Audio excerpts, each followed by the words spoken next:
Welcome to This Week from the Principal's Desk, a podcast about Lutheran schools and their leadership. This podcast is hosted by two Lutheran school leaders. My name is Rob Lunak, and I'm the superintendent of Lutheran neighborhood schools in Milwaukee, Wisconsin.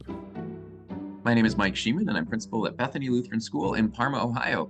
Rob and I have been talking in our podcast a little bit lately about, the joy and chaos, and we've been talking about all the Christmas season. Well, I'm excited because tomorrow for us is our last day of school before Christmas break, and it's exciting. The kids are certainly excited, and we are getting ready for. It's been Spirit Week, so today I'm wearing my crazy Christmas sweaters, and the pajamas are coming in, and all that kind of stuff. It's super, super fun.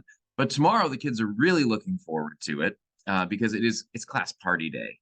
And I don't know how many schools do class parties or what that looks like, but we thought we would talk a little bit about it today, maybe share our experiences, even to get people thinking about what do their class parties look like, or maybe share some ideas that might spur on various thoughts that you'll have on what do class parties look like in your school. So, Rob, I would assume for you, with being superintendent of a whole bunch of schools, it's a little bit different. But going back into your day, what did your class parties look like? Yeah, class parties.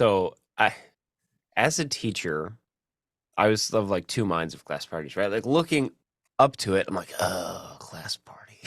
But then once you get into it, it's a fun thing. And I think that trepidation is it gets out of the routine, right? Your routine is here's how my day normally goes. And then all of a sudden the class party, you go, okay, we haven't done these procedures. We haven't practiced what this looks like. So it's all going to be brand new. Are the kids going to hold it together? And of course they do, right? They get a little squirrely, but it's a class party. What do you expect them to do? It's supposed to be fun, and it's supposed to be high energy, and it's supposed to be something out of the ordinary for them. So I embrace it, right? It was always a fun thing. And that, I think, when we talk about like why have a class party at all, we're a school, right? You're not Party City, you're not a trampoline park. Why are you having a party? And the important part is we're celebrating certain things. You don't have a party for everything. You're not going to have some kid's birthday party in your classroom. Now, I say that, and I guarantee there's probably a teacher out there who does that, that they make a big party every time some kid has a birthday, like during the school day. That's probably a thing somewhere. But for most of us, it's holidays, Christmas party, uh, Easter party, uh, generally not Halloween, Valentine's Day. There'll be like Marty a class party. party, Marty party. There you go. Can't forget that one.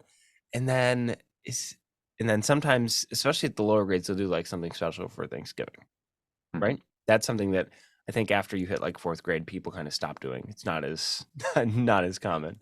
Did I get all the major ones? I mean, I think so. Maybe the end of the year party would be another one I would throw on that list. But yeah, you're right. You could party for a lot of things. Yes, yes. And so then why are we doing that? Are we just recognizing a holiday? Are we celebrating something secular? I think for me, the purpose is always it's an extra time to build relationships and community in your room and with your parents. That's kind of the big thing is there's something special coming up, and we want to recognize that in a way that honors our school, honors our faith, that honors our mission, and in a way that is going to build relationships and build people up. Because as you go through December, there's not a lot of school days in December, but it feels like there are so many school days in December. Mhm.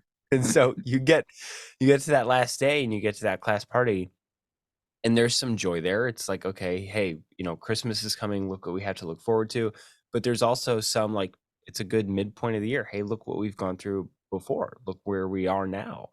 Mike, what do you think? Yeah, I agree with you. I think it is certainly a time to celebrate. I also think one thing you mentioned briefly is talking about parents. And, as Lutheran schools, we know that we partner with parents. That's a really pivotal point of who we are and what we do. And so to give parents the opportunity to come in and be a part of something with the class is a good thing. I do know that teachers that I've talked to have always had concerns about behavior around parties. And I think that's one of the tension points for teachers. I don't want to throw a party because I know that this kid's going to be off his rocker and it's going to be just out of routine. And the kids are going to get sugared up and it's just going to be crazy. And I mean, all of those statements, yeah, it's true. It's 100% true. But I think that's where we can actually embrace parents because I'm specifically thinking of a few kids in our school. where the routine of being broken and the party is just going to set them off. And so we've mitigated that a few ways because typically those parents know that that's their kid. And so the teachers engage those parents and say, would you be willing to come and just help out? And then they're an extra set of hands in the room. And if that student is really struggling, they have mom or dad right there. And I've seen it too, where the parents are like, yeah, I can see that little Johnny here is just going overboard. So we enjoyed 10 minutes of the party, and I think we're gonna head on home and you guys all have fun. I think parents really do get it. So you can be wise about how you do that. Now, the other thing that we've done is we typically do our parties the last hour of the school day. We push it right to the very end. Now that's good because then you sugar the kids up or they get out of routine and then have a great day. We're sending crazy kids home to you parents and they love it. Um, but on the flip side, the kids look forward to it all day. And so the focus is a struggle, not gonna lie. And so the teachers are smart to know we're going to plan accordingly in academics. So we're going to make sure that what we have in the day either really focuses the kids or maybe it's not going to be a new concept because a party is a real distraction. And I think that's why maybe some schools limit them. I know we typically say we're going to do 3 a year, and we usually do one or I no, maybe it's 4. It was 3 at my last school, it's 4 here. We do the Mardi party around Reformation, which we call the fall party, but we Reformation it up big time. Christmas, Valentine's, and end of the school year. Those are our 4 that we do. And so we're selective about it, but like you said, Rob, it's relational. I mean, that's who we are as Lutheran schools. We want that relationship with the kids, and we want to model how do we celebrate these things because they're certainly worth celebrating. Yeah, and that's something as principal, how much control are you going to exert over that? And if you have somebody who, well, we're going to watch a movie before our party, is that okay? I mean, yeah, I think so. I think that some of that is situational and it's dependent on your context. When I was down in Texas, I didn't know this until like 2 weeks before, but the other teacher who was mentoring me came up. It was my first year there, and he goes, "Hey, Easter's coming up, so we're gonna do a resurrection party." I'm like, what?" He's like, "Yeah, it's the whole." And I'm like, "Okay, I'll do like a classroom thing." He's like, "No, no, we do it big here. It's like the whole day. You got to find something for your class for the whole day." Okay, I'm like, in the building. He's like, "No, no, we go places. You got to find something." And so I was talking to parents, and one of the moms is like, "Oh, this would be great. The kids can come over, and we have a pool." And I'm like, "Okay, great, perfect. Let's." She took care of it, right? Definitely lean on parents for some of that, especially if you're new somewhere or if you have teachers that are new. You have parents that have some experience with that and are willing to take on some of that, and give them some boundaries, as just like you would as principal when you're talking to teachers. You give them some boundaries and you say, "Hey, here's kind of the expectation." Now, when people don't match that exactly on party days, I always approach it with a way big extra dose of grace and go, okay, they were having fun. That's okay. Did they start a little early? Yeah, that's fine. Now, if it becomes a problem, then you got to deal with it. A lot of the time, I would wait to see if it is a problem before I just see something that's out of the ordinary. How are they gonna handle it? If this class is gonna start their party half an hour early and they're not distracting any of the other classes, and there's not like a transition that needs to happen where people are gonna get in the way of that, is that probably fine? In the moment, yeah, I'm not gonna go in and be like, "Whoa, whoa, whoa, stop partying. You need to stop right now and start again in 28 minutes." I wouldn't do that. Maybe go to the teacher after and go, "Hey, remember we all start at the same time. That's just something we do." You can handle it that way. I wouldn't like, record scratch, turn off the music on on anybody. Now, when we talk about student behavior, that is something that is so difficult on these days because a kid walks into your office or a kid gets sent down or a teacher calls and says, "Hey, I got to send this kid out." And my first thought when that kid walks in is always, "Really? We're having a party today. What are you doing? This is literally your easiest day. You just have to sit there and have fun. What is happening?" Mike, what do you think? Yep, no, for sure. I mean, definitely, like you said, I think grace prevails on party days. The behavior thing that I always wrestle with is Should a teacher use a party as a carrot for a kid to behave leading up to it? Should it be that, oh, if you misbehave, you can't come to our class party on Friday. You'll be sitting in the office reading a book with the principal. And that's something that I've always wrestled with because, when if students repeatedly misbehave or show that they can't be there for normal days of school, that they're gonna, parties are a wild card. But I've always leaned toward this is a class community thing. And even the kids that misbehave are certainly part of your class. So I've actually never taken parties away as a consequence, but I've worked with the parents to say, you need to be there. And it's really important that you're there because your child's struggling with behavior. So that's something that I think everybody needs to look at. Should students have those kinds of privileges if they can't follow the regular responsibilities? But I kind of feel like there's certain things I don't like taking away for consequences, and class parties are one of those things because they are a community. And even, sometimes families have the crazy aunt and crazy uncle. Some of the classes have crazy kids, but we certainly want to encourage them to be there and let them know that you're still part of this. You're part of our class and you're important. And I think parties kind of do send that message in Yeah. many ways. One thing on Um, that before we move Go on ahead. real quick. If you're a principal listening, the decision whether you sit with a kid who misses a party is yours and not the teacher's. A teacher does not get to say, "Hey, he can't handle it. He's got to sit with you today," because he wasn't listening this week. That's not really their role. If you're going to take a kid out of a major event, that is your decision as principal because who is going to have to defend that one down the line? You as principal, right? Because you're going to be a good principal and you're going to support your teachers. So you need to make sure that you can actually stand by that decision. So if that is on the table, taking a party away, that's got to be something, either something egregious happened or there's been this long track record. It's not, Timmy's on my nerves today. He's sitting in the office with you as principal. Because remember, your whole school is having these, and your job as principal is also to be present at these. Right? You Hmm. have that role as well. So yeah, there's some conflicting things there. Yes, you want to support your teachers, but there's a time when you have to go, hey, right now, this is not the right decision. And we can talk about how you disagree with it later, but in the moment, this is what we're going to do. Now, obviously, there's gray area, right, for the egregious things I mentioned. But if a teacher's just like, hey, he's on my nerves today, you got to send that kid right back. Hey, they're all going to get on your nerves today. It's a class party. I'm sorry. We could talk Right. about this later. Okay, Yeah. continue, Mike. No, you were spot on. Something else you just said, Rob, that triggered a thought is your job as a principal to be there.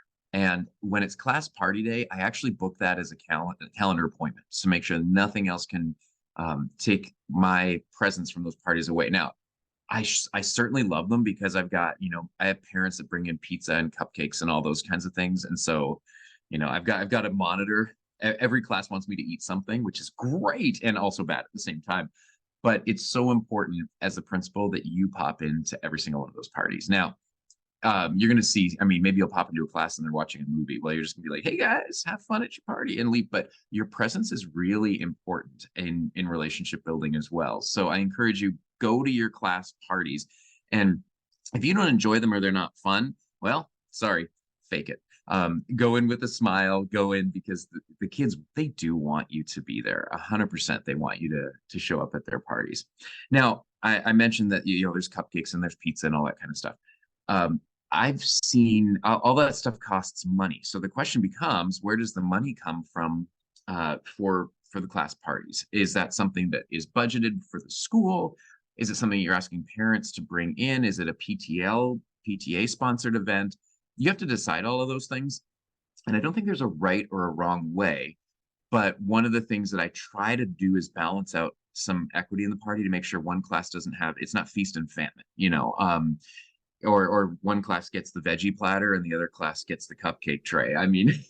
Kids aren't going to like that very much. Um, in our case here, what we do is we charge fees at the beginning of the school year. And the parents, a question I get every year is, where do our fees go? Well, I have those fees really divvied out. And what I've done is I take $30 of their fees and I put it into an account. And that account is for both field trips and class parties. So the teachers know that it's $30 times the number of students that covers the field trips. So they're never going to have to ask parents for a dime for field trips because they paid for it in their fees. But it also covers their parties. And typically $30 a kid, it more than covers everything. So that's one strategy on how you can fund these things. Rob, what did you do for funding parties? Yeah, for parties, we would always ask parents to bring stuff in. And Hmm. we did something similar with the fee for field trips. We charged $100 at the beginning of the year, and then that went into a field trip fee, busing, tickets to things or whatever. But for parties, we would ask parents to bring things in. And some of that is we had parents that were going to be there anyway, because we invite a lot of our parents, most of our parents, right? We obviously recognize, well, I'll say that sounds bad. We invite all our parents. Some of them can't make it. That's what it is. We have some that are working and whatnot, right? And we have some that aren't going to go because they have the mind that some of us have. Like, I'm not hanging out with a bunch of seventh graders at a classroom party the day before Christmas break. But for the most part, they want to be there. And so we've asked them to bring things in. But then that gets into the, can they make things? Do they have to buy things? Hmm. How does that work? And we were always okay with parents making things. It's a community thing, and it's like a potluck. You Hmm. wouldn't, if you have a potluck at church, you'd be like, hey, no one can bring anything. No, of course you wouldn't do that. And so it's kind of a similar vibe. And yes, sometimes somebody brings the veggie tray and then some other parent brings the cupcake tray. That definitely happens. And it's one of those where I think looking at it, there are good arguments on both sides for why you wouldn't allow homemade things. But I think at the end of the day, we as principals sometimes are overly cautious about some of that, right? Parents know, okay, if we say, hey, people are bringing things from home, if you have an allergy, you need to obviously let parents know, hey, you can't bring this thing in. And you need to do a little bit of work as teacher to look at the stuff before it just gets like passed out to kids. But I think for the most part, the the risks of somebody bringing something from home are so small Hmm. that there's really no good reason to not allow it in these cases, just because parents get really creative with it. They get really creative. Like, oh, you made handmade Christmas cookies with decorations and snowmen on all of them? That's amazing.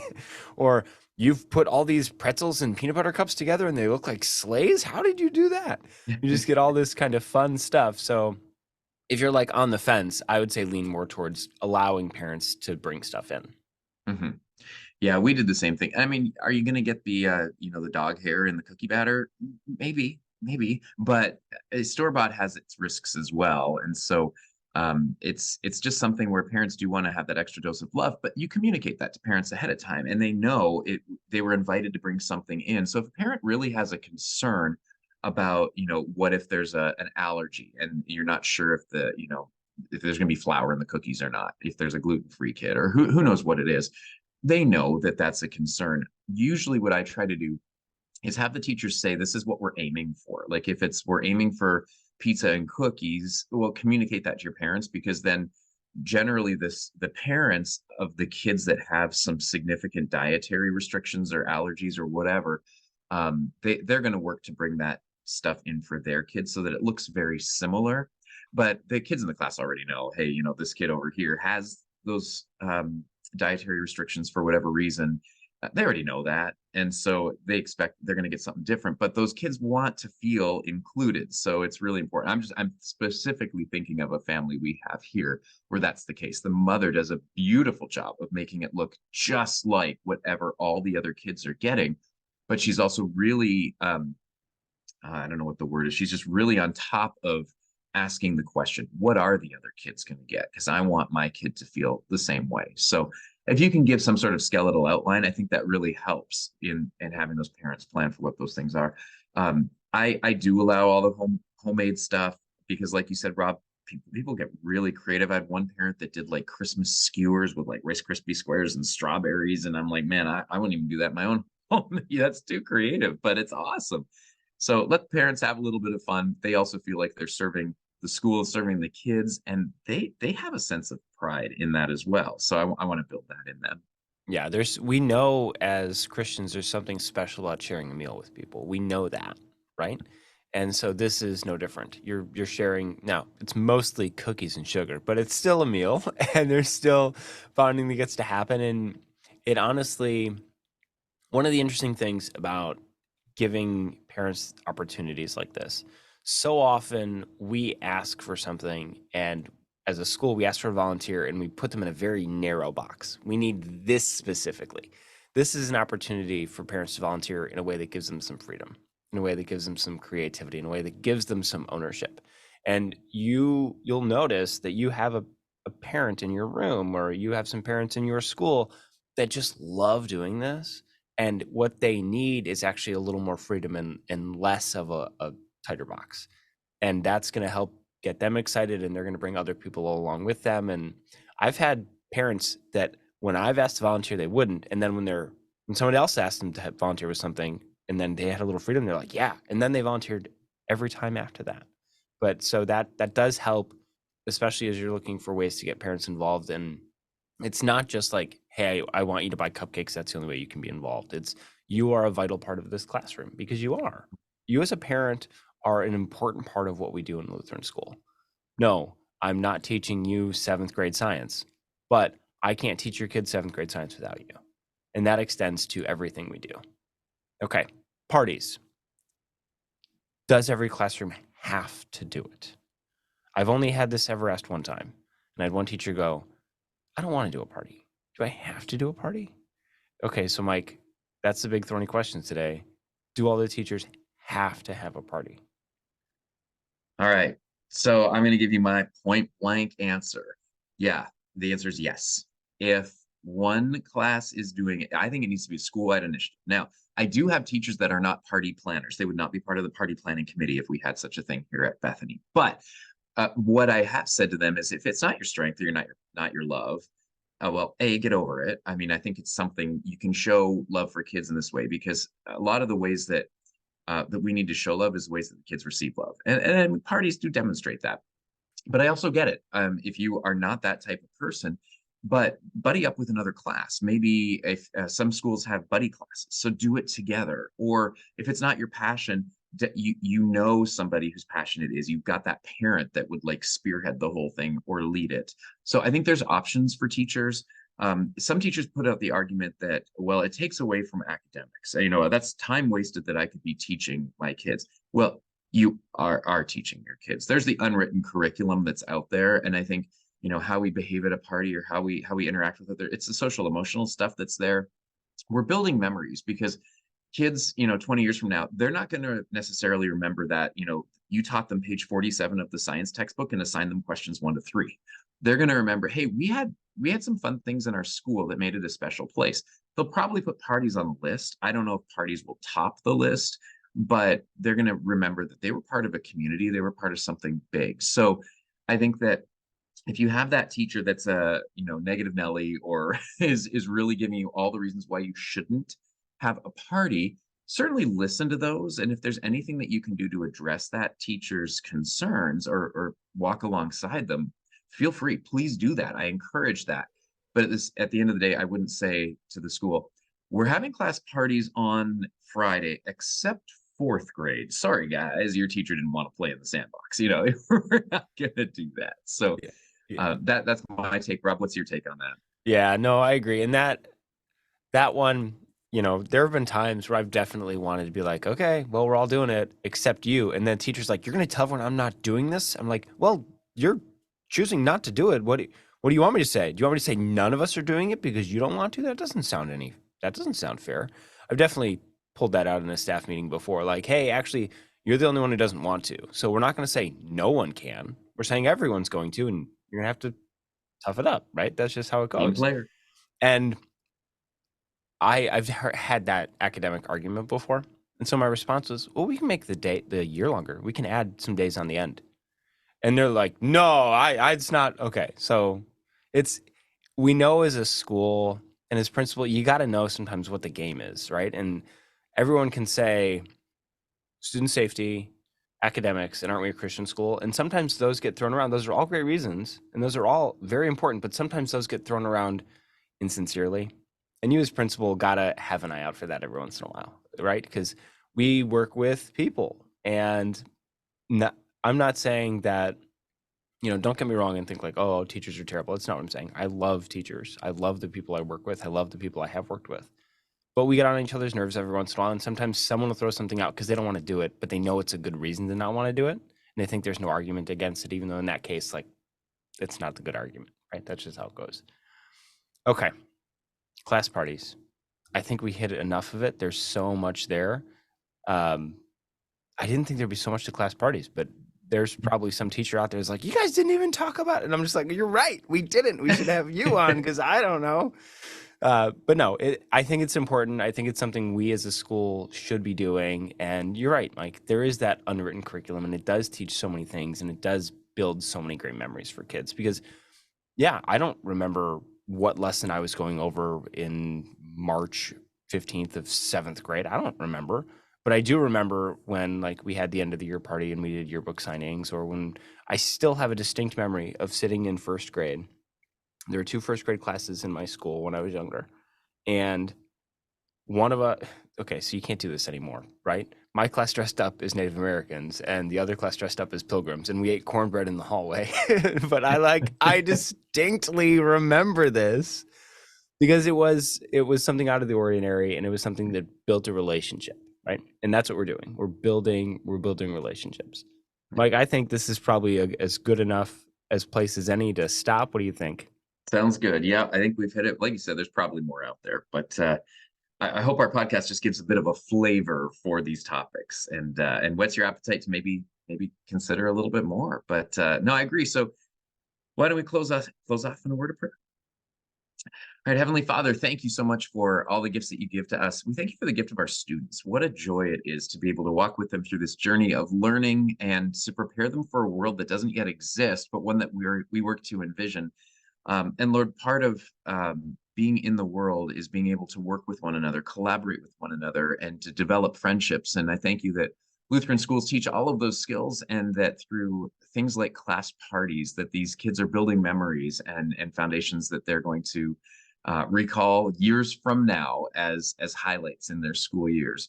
I pray that you'd be with all of the educators, especially as we are rounding the Christmas corner here with the sugar rushes that are probably there, the adrenaline high, and all the excitement that the students have. I pray that some of that, well, not just some, but all of that excitement, God, turns into excitement for the birth of Jesus, that people through all of these endeavors remember the real reason for the season, to know that your son came into this world to save us from our sins and to build a place for us in heaven for eternity. I pray that you would bless all of the teachers and the staff as they get through these days, that they would not just get through them, that they would not just survive, but they would continue to thrive, realizing that each day, each moment with these kids is a gift from you. And I pray for your blessing upon all who listen and all who serve, in Jesus' name. Amen. We hope you have enjoyed this episode of From the Principal's Desk. If you found it helpful, please share it with someone else that can help. If you found it entertaining, please leave a rating or a review. And if you want to hear more episodes like this, subscribe to this podcast wherever you listen to podcasts. Have a good week.